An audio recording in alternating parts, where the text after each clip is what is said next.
کرو. رسول پاک صلی اللہ علیہ وسلم کا مبارک زمانہ ہے. اللہ کا بندہ شوہر اللہ کے راستے میں چلا گیا, بیوی سے کہہ کے چلا گیا جب تک واپس نہ ہو اس وقت تجھے گھر سے جانے کی اجازت نہیں ہے. بچی کہنے لگی ٹھیک اللہ کے حوالے.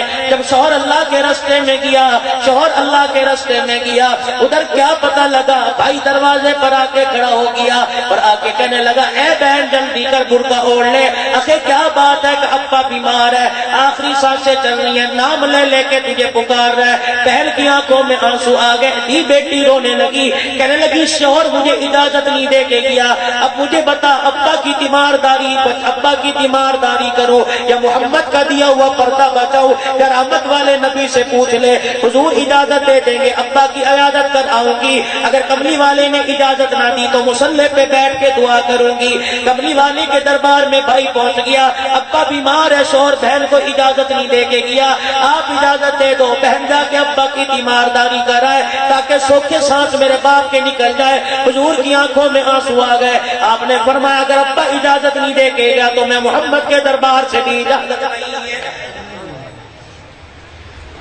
احمد پرشال تو کیا پوری دنیا کے اندر ایسی مثال تمہیں کہیں نظر نہ آئے گی. باپ بیمار ہے, بیٹی شوہر پہ, گھر والی شوہر کی اجازت کا انتظار کر رہی ہے کہ ابا کی شوہر کی اجازت کے بغیر ابا کی تیمارداری نہیں کر کے آؤں گی. جلدی گزرے تھے, بھائی دروازے پر آیا, آ کے کہنے لگا تو تیمارداریوں کی اجازتیں لیتی رہے, تو عیادت کی اجازت لیتی رہے, ابا کی بیمار پرسی کی اجازت لیتی رہے, اب کس کی بیمار پرسی کرے گی؟ ابا کا انتقال ہو گیا, کفن میں لپٹا پڑا ہے, آجا ابا کا دیدار کر لے. بہن کی آنکھوں میں آنسو آ گئے, کہنے لگی وہی بات ہے جو میں نے تجھے پہلے عرض کی تھی, شوہر سے میں نے اجازت لی تھی ابا اگر فوت ہو جائے جا کے باپ کے گھر میں باپ کا چہرہ دیکھ کے آ سکتی ہوں کہ نہیں. یا کملی والے سے جا کے پوچھا اگر حضور اجازت دیں گے تو ابا کا چہرہ دیکھوں گی, ورنہ یہی مصلی پہ بیٹھ کے دعا کروں گی. کملی والے نے فرمایا شوہر نے اجازت نہیں دی, میں محمد بھی صلی اللہ علیہ وسلم اجازت نہیں دے سکتا.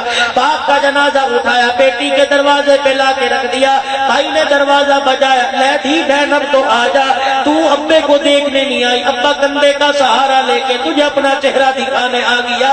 میرے عزیزوں بہن نے دروازہ کھولا, کنڈی کھولی, آ کے ابا جان کا چہرہ کفن سے باہر نکالا, ماتھے پہ بوسہ لیا, ابا کے پیروں کو آ کے پکڑ لیا, آسمان کی طرف دیکھ کے کہنے لگی اللہ ابا کا دیدار قربان کر دیا, محمد کا دیا ہوا پردہ بچایا, اللہ تیرے نبی کی شریعت بچائی, الہ العالمین خامد کا حکم بچایا. اگر میں خامد کے حکم کا انکار کر دیتی یا اللہ پردے سے باہر آ جاتی, قیامت کے دن فاطمہ کا سامنا کیسے کرتی, قیامت کے دن سیدہ عائشہ جویریہ کا سامنا کیسے کرتی.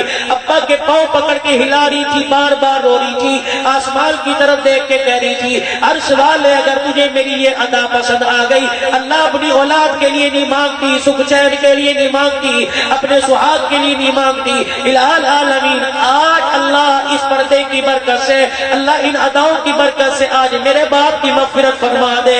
لوگوں نے جنازہ اٹھایا, وہ تھی بیٹی روتی اندر آ گئی, مصلی پر آ کے بیٹھ گئی, جب تک باپ کو دفنانے کا پتہ نہیں لگ گیا ہاتھ اٹھا کے دعا کرتی رہی. 2 دن کے بعد مرنے والا کسی محلے والے کے خواب میں آیا, مرنے والے سے خواب والے نے پوچھا بتا تیرے ساتھ خبر میں کیا بنی, کہنے لگا اور تو عمل کا پتہ کوئی نہیں, بیٹی نے جو پیر پکڑ کے دعا کی تھی اللہ نے اس کی برکت سے میری مغفرت فرما دی.